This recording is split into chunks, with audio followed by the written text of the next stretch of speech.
Bonjour à tous. Alors, je vais vous présenter donc un autre type de lésion, c'est les lésions postéromédiales du ménisque, en regardant un petit peu les petites spécificités qu'on peut avoir chez le danseur ou la danseuse. D'abord, les lésions du genou chez la danseuse, c'est pas les lésions les plus fréquentes. Quand on regarde un peu ce qui est en épidémiologie, on retrouve que les traumatismes du genou, c'est à peu près 10% des lésions chez les danseurs, sur une série par exemple sur la Swedish Ballet Company.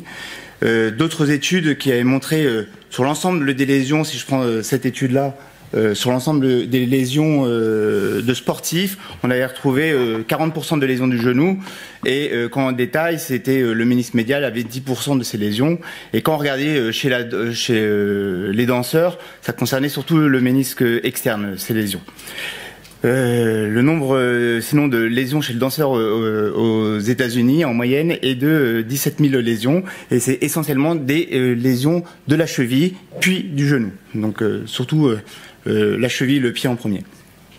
Donc voilà, c'est pour l'épidémiologie. Donc ce type de lésions, c'est des lésions donc qui touchent donc la rampe méniscale et qui peuvent s'étendre jusqu'à la racine du ménisque interne. Il y a des classifications qui ont été faites. Bon, peu importe, parce que ça nous aide, nous, surtout à les repérer et à les décrire sur les comptes rendus opératoires. Et pareil, pour les lésions de la corne, ça dépend un peu du niveau de la lésion, du type de l'extension de celle-ci, et de voir si l'avulsion de la corne est osseuse ou non. Est-ce que c'est une lésion isolée, la lésion postéromédiale? La réponse est non, plutôt. C'est très rare de l'avoir isolée. Ça existe, mais essentiellement, c'est souvent associé à des ruptures du ligament croisé antérieur. Il faut savoir que le ménisque médial a un rôle dans le contrôle du tiroir antérieur et de la rotation externe. Et quand on a une rupture du ligament croisé antérieur, ce ménisque est mis sous contrainte par cette antériorisation du tibia et de la rotation externe qui est exercée. Donc quand on regarde les séries de la présence de ces lésions postéromédiales, de ces rampes lésions, on les trouve surtout associées à une rupture du ligament croisé dans 9 à 17% des cas. Alors, pour les mettre en évidence, bon, je vous passe l'examen clinique que Marc-Antoine a bien détaillé. L'IRM, on va rechercher des signes un peu spécifiques, mais qui sont pas toujours très fiables. Notamment, on va chercher ce hypersignal entre le ménisque et la capsule. On peut retrouver un petit décalage du ménisque en avant qui prouve qu'il se détache de sa capsule postérieure. Encore une petite irrégularité méniscale, ça qui est un peu plus notable sur ce type d'image, ou bien encore une anomalie d'insertion ou avec un œdème osseux qui peut être au tibia ou encore au fémur. Donc des petits signes à rechercher, on regardera des exemples après qui sont assez intéressants. Pour la racine, là, il faut être très attentif, bon lecteur. Il y a un signe indirect qui est l'extrusion du ménisque, et là la racine ici qu'il faut aller chercher vraiment, qui s'arrache sur les coupes en frontale. L'IRM, sensibilité diagnostique assez faible, de 48 à 71%.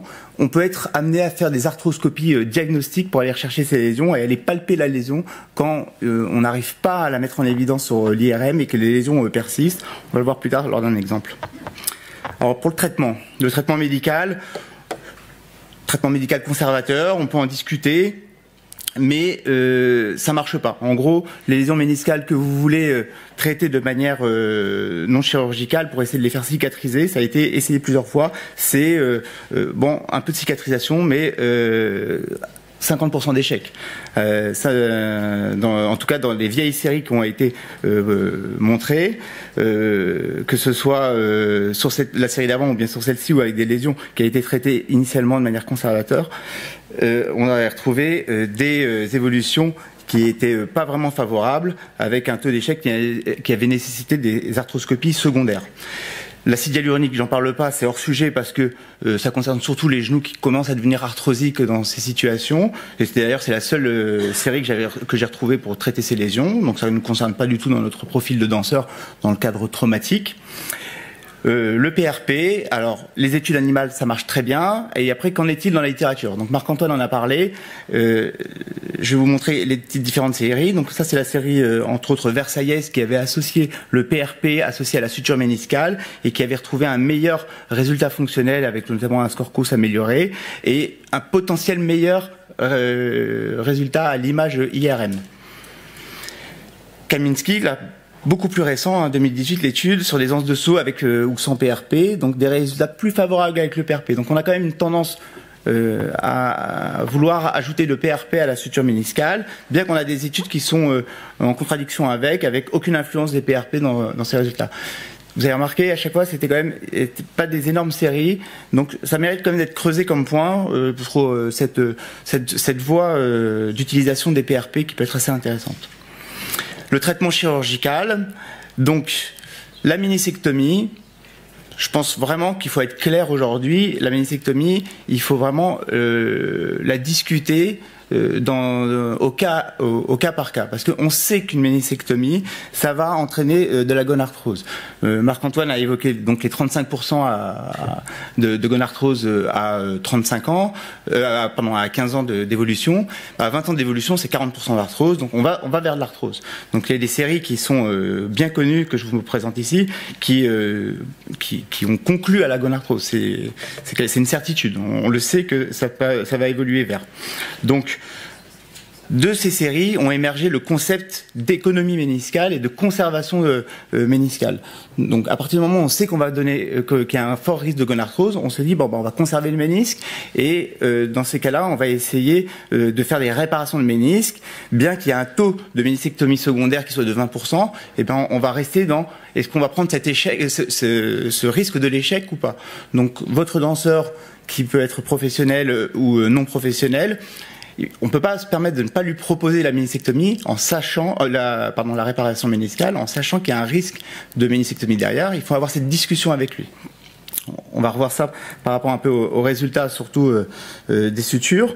Donc, dans quelles conditions on peut faire cette suture méniscale? Alors, bien sûr, il ne faut pas trop pousser la suture méniscale et il faut rester dans les guidelines avec une localisation de la lésion qui doit être proche de la zone rouge, qui est bien vascularisée pour pouvoir avoir une meilleure chance de cicatrisation. Il faut que ce soit sur un genou stable, hein. Faire une réparation méniscale avec une rupture du ligament croisé, ça n'a juste pas de sens parce qu'on va encore avoir les contraintes antéro-postérieures et bien rotatoires qui vont vouer à l'échec votre suture méniscale, et dans un contexte traumatique, parce que si c'est dégénératif, alors quand est-ce qu'arrive le côté dégénératif? Pour répondre à Jean-Paul, 50 ans, ça me paraît être un âge discutable, maintenant que je m'y rapproche. Pour la suture méniscale, Lutz avait montré ménisectomie versus réparation. Meilleur résultat fonctionnel pour les sutures méniscales, plus de gonarthrose pour les ménisectomies. Pardon.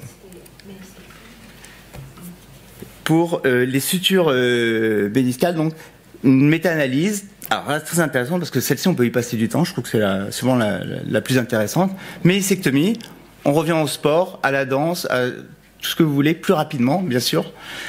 Mais les résultats du retour au niveau sportif sont moins bons pour la ménisectomie qu'avec la suture méniscale. Le taux de satisfaction est meilleur pour la suture méniscale qu'avec la ménisectomie, sur 5 ans de recul. Vous proposez à votre patient de lui faire une suture méniscale, ça va être plus long pour reprendre une activité sportive.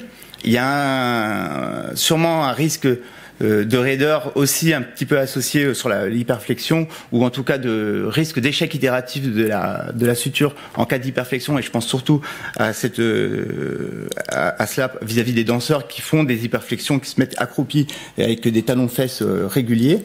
Donc proposer la suture méniscale, c'est un investissement avec un fort risque. Donc vraiment, on doit discuter au cas par cas cette suture méniscale et cette conservation du ménisque, sachant que le pendant, c'est la ménisectomie avec le risque d'arthrose secondaire. Alors, je vais prendre quelques petits exemples pour vous montrer ces histoires de lésions. Donc voilà, une IRM sur un patient qui se plaignait de son genou et qui a beaucoup voyagé parmi nous, et à chaque fois il se plaignait en interne d'une lésion, enfin il se plaignait en interne d'une douleur, pardon, sans jamais avoir eu de véritable diagnostic avec l'IRM et les autres examens. Il a eu des infiltrations, ça n'a pas fonctionné. Voilà, je vous montre, c'est donc en interne, hein, je passe, on voit pas, des petites choses qui attirent les gens. Voyons voir dans son genou, parce que finalement j'ai fini par lui faire une arthroscopie diagnostique, hein. Et voilà ce qu'on peut retrouver comme type de lésion. Donc ça, c'est son ligament croisé, le fémur, le fémur, le tibia, le ménisque, et hop, avec le crochet, vous avez vu, il plonge dans le mur sur une lésion postéromédiale. Donc là, c'est une lésion qui est très périphérique, proche de la capsule. Là, on fait un avivement avec une petite râpe diamant et puis là, une sorte de couteau résecteur pour pouvoir aviver. Et après, avec des petits instruments, habituellement pour faire des sutures méniscales, on va recoller son ménisque à la capsule pour pouvoir le faire cicatriser. Donc ça, ce type de lésion, elles peuvent passer vraiment inaperçues sur l'IRM. Donc là, on va pas aller jusqu'au bout de cette vidéo, mais juste, je vais revenir sur l'IRM. Et donc là, si on est un peu attentif, la seule petite anomalie qu'on voit, c'est peut-être ce petit œdème très périphérique. Voilà, c'est le même patient, hein, c'est vraiment l'IRM avant de l'opérer. Il en avait eu plusieurs. Bon, il y a des petites anomalies de signal, hein. Il y a Annabelle qui est dans la salle qui pourra peut-être nous aider tout à l'heure sur la lecture de cette IRM. Et donc voilà le type de lésion qu'on peut retrouver. Donc une autre lésion. Donc là, cette fois-ci, toujours pareil en interne. Là, voilà. Bon, là, je vous donne un peu la réponse. On a un petit œdème ici et on avait une douleur pareille en interne chez ce patient. Donc voilà l'arthroscopie qui va avec cette lésion. Et là, on retrouve une lésion qui est cette fois-ci périphérique, pas au-dessus, mais en dessous, à la toute périphérie du ménisque. Voilà, on arrive à mettre le crochet dedans. Hop, j'ai pas de... Ah, c'est ça.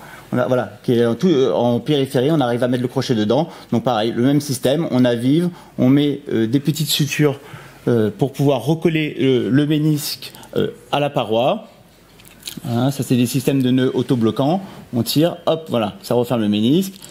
Un premier point, on va regarder jusqu'au bout celui-là. Un deuxième point, ça c'est des points, bon, juste pour la technique, qui sont des points verticaux qui sont donc perpendiculaires aux fibres du ménisque pour bien l'appliquer, pour éviter de faire fil à couper le beurre. Voilà, c'est des nœuds autobloquants. Voilà, et là on se retrouve avec un ménisque qui est bien accroché derrière et on va le faire cicatriser. Mais ce type de lésion, ça peut être 6 mois de reprise de sport. Donc c'est 6 mois à attendre pour un danseur.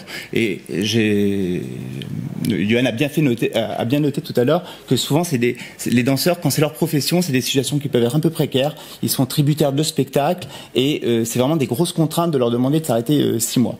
Mais en même temps, faire une méniscectomie ici, ça veut dire enlever toute une partie du ménisque et c'est courir à de l'arthrose dans 20 ans. Donc je pense qu'on a une vraie responsabilité à faire prendre conscience du traitement de cette lésion méniscale.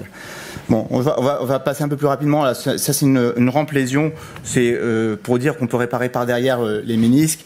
Juste pour avoir l'image, c'est pas jusqu'au bout, mais là vous avez le condyle fémoral. Là on est derrière le genou. L'artère poplitée est juste ici. Le ménisque est là avec sa lésion sur toute la hauteur. Pareil, avec un petit couteau, on va faire l'avivement du mur méniscal. Et à l'aide de petits crochets et passe-fil, on va arriver pour pouvoir faire des points de suture. Voilà, c'est ce type de crochets qui sont en queue de cochon, qui permettent de pénétrer dans le ménisque, ressortir de l'autre côté, faire des nœuds. J'avance un petit peu dans la vidéo, peut-être juste pour qu'on voit ça. Voilà, là on fait un nœud qui va appliquer la lésion par derrière. Ça dépend en fait de la localisation pour utiliser ce type de technique. Un petit mot sur la réparation de la corne méniscale. Donc quand on a une corne méniscale qui est avulsée, en fait là on utilise des techniques complètement différentes avec des tunnels qui passent dans le tibia et on va fixer sur un petit bouton à la corticale la corne méniscale. Voilà ce que ça donne. Ça c'est une avulsion de corne méniscale. Celle-ci elle est assez rare à voir parce qu'il y a un petit morceau d'os au bout. On l'a rarement en vidéo, je peux vous dire, j'étais content de la trouver. Ça se déchire jusqu'en périphérie. Voilà, donc là on voit bien la corne avec la déchirure complète de la lésion. Donc si je passe pour avancer, parce que là c'est toute la partie technique, à la fin en fait on a réalisé des fils où on a faufilé cette lésion. Le fil noir va nous servir de fil tracteur pour pouvoir amener la corne dans une petite logette créée. Et là vous avez vu le ménisque rentre dans la petite logette et va être fixé sur le tibia. Voilà. Donc ça c'est encore plus contraignant parce que ça c'est 6 semaines de décharge pour laisser bien cicatriser l'os dans l'os et on rajoute des petits points périphériques sur la rampe lésion associée. Donc voilà une réparation méniscale complète. C'est sûr que là pour le coup si on répare pas c'est une méniscectomie totale. C'est-à-dire que le ménisque n'est plus du tout de tenue, c'est comme si vous enleviez tout le ménisque. Proposez ça à un jeune de 20 ans, je pense que c'est pas bien. Voilà, il faut, même si c'est un danseur, même si ça va lui coûter 6 mois, il faut vraiment en discuter. Donc, ces lésions-là, donc les suites, je vous ai dit, hein, c'est 4 à 6 semaines qui peuvent être sans appui, 6 mois de reprise de sport, et on limite la flexion au début parce que au-delà de 90 degrés, on augmente x10 les contraintes des sutures méniscales. Donc en conclusion, dans ce type de lésion, l'IRM elle a une mauvaise sensibilité et on peut être amené à faire de l'arthroscopie diagnostique. Le traitement médical conservateur, il doit être vraiment discuté peut-être pour passer des caps dans des épreuves sportives ou quand il y a des spectacles à respecter, des choses comme ça, on peut pouvoir proposer peut-être des infiltrations pour faire passer les choses. Mais si la lésion s'étend, il faut aller discuter entre la suture méniscale, avec tous les inconvénients dont on a parlé, le risque de récidive, le risque d'échec, l'hyperflexion qui va être contre cette lésion méniscale, mais la conservation du potentiel cartilagineux par rapport à la ménisectomie. Voilà, je vous remercie. Merci Anthony.